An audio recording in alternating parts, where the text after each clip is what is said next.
Hello, dear students. I am Saddam Hussain. Welcome to RK Memorial Senior Secondary School, Sojat Road. हम 11th class के second chapter origin of earth and evolution पढ़ रहे थे। हमने सब कुछ अब ये पढ़ चुके हैं, ओरिजिन यूनिवर्स के बारे में भी, प्लैनेट के बारे में भी, फॉर्मेशन ऑफ स्टार और लिथोस्फीयर, और अपन लास्ट वीडियो में अपने एटमॉस्फेयर और हाइड्रोस्फीयर के बारे में पढ़ा था। अब अपन लास्ट चैप्टर का लास्ट टॉपिक है वो ओरिजिन ऑफ लाइफ, यानी हमारी जो आज की ह्यूमन बीइंग दिखाई दे रहा है या हम इस एटमॉस्फेयर में रह रहे हैं, वो उसका ओरिजिन कैसे हुआ। अपन अलग अलग कहीं पढ़ते हैं, थ्योरीज पढ़ते हैं, आपने डार्विन की हिस्ट्री में थ्योरी पढ़ते ही हैं कि होमोसेपियंस जो आज के मॉडर्न फॉर्म में जो मैन है उसको होमोसेपियंस बोला जाता है, वो इवोल्यूशन किस प्रकार हुआ वो सब पढ़ते हैं। लेकिन अपन जो पढ़ेंगे ना, इसमें ये पढ़ेंगे किस प्रकार एक ओरिजिन या लिविंग थिंग्स बना, वो सब पढ़ेंगे। सबसे पहले आपने बताया था कि लिथोस्फीयर बन गया था, लिथोस्फीयर के बाद एटमॉस्फेयर बना था, डीगैसिंग के एक 3 प्रोसेस में हुआ था, फोटोसिंथेसिस के जरिए, और फिर प्रिसिपिटेशन स्टार्ट हो गई थी, और जो इतने सारे गड्ढे थे उसके अंदर पानी वो लगातार कंटिन्यूसली रेन वो प्रोसेसिंग हो रही थी रेन की और वाटर वेपर्स की, तो उसकी वजह से गड्ढे बरसात के रूप में ओशियन के रूप में बन चुके थे। तो उसके अंदर भी एक ऑक्सीजन की लिमिट क्वांटिटी थी उसके अंदर, तो ये सब हो चुका था।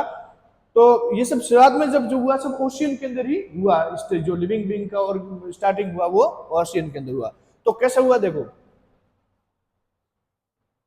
ये life from as per modern scientist refer to the origin of life as a kind of chemical reaction. जो मॉडर्न साइंटिस्ट है वो क्या कहते हैं कि ये जो आज का मॉडर्न फॉर्म में ओरिजिन हुआ वो केमिकल रिएक्शन की वजह से हुआ, यानी उसके अंदर जो ओशियन था, ओशियन के अंदर पानी था, उसके कुछ मॉलिक्यूल्स बने या फिर उसका केमिकल रिएक्शन ऐसा कुछ हुआ कि आज के मॉडर्न में लिविंग थिंग्स के अंदर कन्वर्ट हो गया। which first generated complex organic molecules and assembled them। अब क्या हुआ कि मतलब सबसे पहले छोटे छोटे मॉलिक्यूल्स थे, वो क्या हुआ धीरे धीरे असेंबल्ड होने लगे, और ऐसे असेंबल हुए कि कुछ केमिकल रिएक्शन हुआ। Chemicals reaction was this assembles was such as they could duplicate themselves, converting inanimate matter into living substance। मतलब क्या होता है कि जो मॉलिक्यूल्स थे वो सारे इकट्ठे हुए, गैदर हुए या फिर असेंबल्ड हुए। असेंबल्ड होने की वजह से उनके बीच में क्या हुआ, एक केमिकल रिएक्शन हुआ। केमिकल रिएक्शन होने की वजह से क्या होता है कि जैसे आप आज का जब न्यू प्रोसेस बनती है या न्यू जनरेशन बनती है तो एक रिप्रोडक्शन बनता है, लेकिन उस समय ऐसा कोई लिविंग फॉर्म में तो थे नहीं, ऐसे में ऐसे कुछ इंसिडेंट हुआ होगा जिसकी वजह से डुप्लीकेट उसके बनने लगे। Duplicate converting matter into living substance, duplicate उनके थिंग्स, यानी वो जो केमिकल रिएक्शन हुआ था, मॉलिक्यूल्स असेंबल्ड हुए थे, वो अपने आप को कन्वर्ट करने लगे डुप्लीकेट के अंदर। यानी कुछ ऐसे इंसिडेंट हुआ होगा, आज जो डुप्लीकेट जैसे बनता है तो रिप्रोडक्शन सिस्टम की वजह से आगे जनरेशन बनती है, लेकिन उस समय कुछ ऐसे इंसिडेंट हुई होगी, चाहे कुछ भी हुआ होगा जिसकी वजह से ये डुप्लीकेट में बदलने लगे।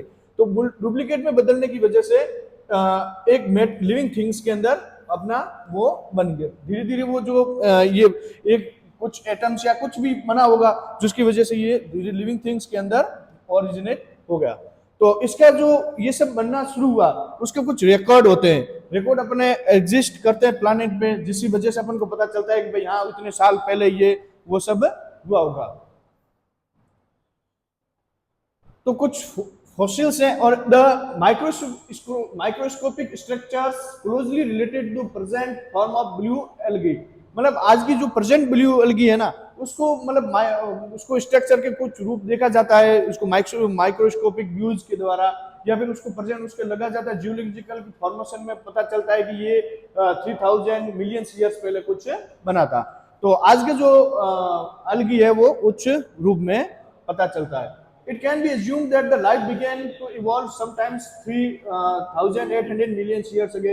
यानी ये इमेजिन किया जाता है कि मतलब जो आज की लाइफ है वो स्टार्ट हो गई थी 3,800 मिलियन पहले। ये सब एक बैक्टीरिया टाइप बना था, या आज का मान ले शेल के रूप में या फिर अमीबा के रूप में बन गया होगा, ये सब सारा बना। यानी अपने अपन डिस्कस कर चुके हैं कि किस प्रकार हाइड्रोस्फीयर एटमॉस्फेयर बन गया, लिथोस्फीयर कैसे बन गया, फिर उससे पहले फॉर्मेशन ऑफ प्लैनेट बनता है, फिर स्टार बनता है, और यूनिवर्स का गैलेक्सी बिग बैंग थ्योरी पढ़ा था, और लास्ट तक हमने आपने पढ़ लिया ओरिजिन ऑफ लाइफ। इसके साथ ही अपना चैप्टर कंप्लीट होता है। और अब नेक्स्ट और चैप्टर पढ़ेंगे, देखते रहिए। Thanks to everyone.